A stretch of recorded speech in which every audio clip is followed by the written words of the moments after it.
Hi everyone, আমি শিকা। চলো তোমাদের সাথে শেয়ার করি আমার বিয়ের মেনু।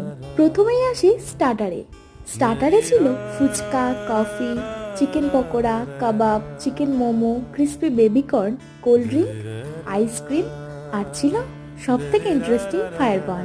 এত রকমের আইটেম হয়েছিল আমাদের বিয়ের মেনু স্টার্টারে। স্টার্টার তো হলো, এবারে আসি মেন কোর্সে ছিল নান, চানা পনির, এরপরে ছিল সাদা ভাত, তার সাথে দই কাতলা, চিংড়ির মালাইকারি। এরপরে রয়েছে ফ্রাইড রাইসের সাথে ছিল স্যালাড, মাটন বা চিকেন। তারপরে ডেজার্ট আসছে আমের চাটনি, পাঁপড়, সন্দেশ, রসগোল্লা। তারপরে ছিল জোয়ান। সরি, আমার একটু বলতে ভুল হয়ে গেল। ওটা জোয়ান ছিল না, ছিল আমার সব থেকে পছন্দের হজমলা। আর এই যে সন্দেশটা, এটা মারাত্মক টেস্ট ছিল, আর রান্নাগুলো সব খুব সুন্দর ছিল। আসি তবে আজ, বাই।